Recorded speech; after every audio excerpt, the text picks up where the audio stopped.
Right now, it is time to delve into whatever sports news we might have. Let's bring in Mike Cozzi. Good morning, Mike. Good morning. And how are you this morning? I'm good. Was it windy down there? I know. This is no lie. I'm a big guy, and I was walking yesterday from my physical therapy appointment in North Canaan. And it wasn't just a gust of wind. It was a gust of wind that lasted about 20 seconds. And it was, let me put it this way, it almost knocked me off my feet. And I'm a pretty big guy, so I would estimate it was probably somewhere around 40 or 50 miles an hour. Man. Yeah, it was nuts. Yeah. Even late last night, like around 9 o'clock, I was leaving a basketball game, and wind blew the hat right off my head. Yeah, I know. It was. It sounded like trains going through by my house last night. Yeah, it was bad. All right, so the Yankees signed Aaron Hicks to a 7-year extension. Yeah, 7 years, $70 million. That's bargain basement price. I was going to say 7 years or 10 years. 7 years. 7 years, $70 million. So that's bargain basement price. Yeah. That's. He's going to be sorry he signed that contract. Unbelievable money that's thrown around. Just imagine if he has a really good year this year. Well, that's the price you pay. But, yeah. You know, don't think that if he has a really good year this year, he'll be crying about renegotiating his contract. I don't think so. I don't think. Well, you know, we'll see. You never can tell. Do you ever hear the owners say, we have to renegotiate the contract because you had a bad year? They never say that. But the players always say, I need more money because I had a good year. If you want more money after a good year, don't sign a long-term deal. Hey, the Lakers and LeBron lost again. Yeah, what's he crying about now? He's got to be crying about something. I'm pretty sure he's going to be asking to be traded soon. He's always crying. Yeah. And he'll try to go to the GM and make trades or whatever he's going to do. But right now, the Fakers are three games out of a playoff spot. And that would be nice because he chose to leave Cleveland to go to L.A. to try to pull the antics he pulled in Cleveland. Yeah. And I guess it's not working. And baby LeBron James won't probably not make the playoffs this year. Yeah. Has Michael Jordan, did he ever miss the playoffs? I don't think so. I don't think so either. I don't think so. All right, let's see. So is there anything else on your side that...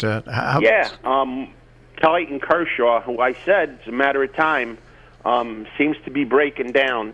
He had, every year for the last couple of years, he's had issues.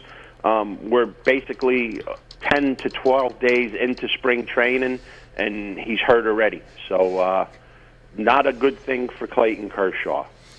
When you're hurt on February 26th of spring training, that doesn't spell like it's pretty good for you. And it's not a leg or anything, it's his arm. So you need to pay attention to that if you're a Dodger fan.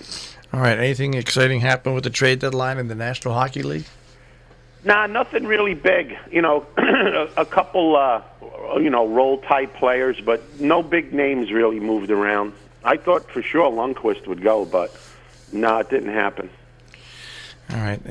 No big names. No, nothing really big moved. Is there anything? I mean, is there anything else going on right now? No, you just got the end of the regular season for basketball and conferences, and you'll have the conference tournament starting in a couple of weeks, which lead into the NCAA tournament. So we're right around the corner from a lot of big things with basketball and baseball. The regular season starting. You're getting into the part of spring training where the regular players will start seeing a little bit more time. You know, right now in the beginning, it's mainly people you'll never see again, and then the regular players play for a while, and then toward the end of the spring training, it goes back to the people that are going to go down to the minors. So things are starting to take shape, but the main thing you want to look at is who's not feeling well in spring training, who's hurting, and that's a big thing. And right now, on top of the list is Kershaw. All right, I'm trying to think of what else. Where else can we go? Where else? To work. For anything in sports. Well, you got Kirk Cousins. I think not Kirk Cousins. What the heck's his name? He used to play for Kentucky. DeMarcus Cousins. He was upset Because he got a technical foul because he threw his shoe into the crowd. Yeah. He was upset. Why did he get a technical? All I did was throw my shoe in the crowd. Why did I get a technical foul for that? Well, you can't do that. NBA. Because you can't do that. No, why? Yeah. It's not like throwing your headband into a crowd. You throw your shoe in. I went to watch my friend's son play. He's a tremendous basketball player. He's going to Lehigh. He's got a scholarship for football, but he's an unbelievable basketball player. And speaking of refereeing, I saw calls last night that scratched my head. One of the kids on the other team fouled out. Okay? Got his fifth foul. The coach pulled another kid off the floor to make him sit and got away with it. The kid was playing with 5 fouls. What was that? You heard me. They blew a whistle on a foul on a player who would have fouled out. So he kind of like backed into the crowd underneath the basket. The referee pulled another kid out, had him sit, more or less taking the foul. And then you seen the coach on the other team just look at the kid and kind of wave his hands like, don't say nothing, just keep playing. And they got away with it. Unbelievable. Yeah, you tell me these referees know what they're doing. Unbelievable. Yeah, it was pretty close to wrestling, let me tell you. Me and my friend, we looked at each other like, there was nobody near him. There was only 2 guys near the ball. And this other kid was one of the other kids. And he clearly fouled him. They blew the whistle, but the coach pulled one on him, tried to get away with it, got away with it, and good thing it didn't have anything to do with the outcome of the game, or else there would have been insanity in the gym. Well, let me put it this way. If somebody was videotaping that game, they're going to send it off, and that coach is going to be in trouble. And speaking to my friend's son, after the game, that ref did a couple of the same type of things the last time they played, so he just has it in for this team.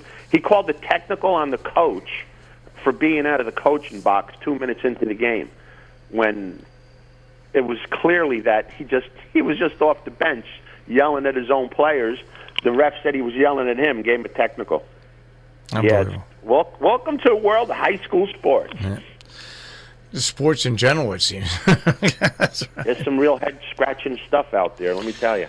All right. Well, now when we speak tomorrow, we have to dig stuff up to talk about again. Oh, we'll have stuff to talk about. Duke comes back tonight. They play Virginia Tech. Kentucky plays Arkansas. Duke fell from 1st to 3rd in the polls. Gonzaga went up to number 1. So there's stuff going on. All right. There's stuff going on. Duke falls to 3. Gonzaga's number 1. Virginia's number 2. Kentucky's number 4. So that's a pretty good drop when you go from 1st to 3rd. But they did get smacked by North Carolina last week. People forget it. So they deserve to fall from number 1. All right. We'll check with you mañana. Stay warm today. Oh, I will. I intend on it. All right. Take care, Mike. Have a great day. Mike Cozzi with the Check on Sports this morning here on Robin Hood Radio. And, of course, everything we do you can hear online at robinhoodradio.com. Click on demand.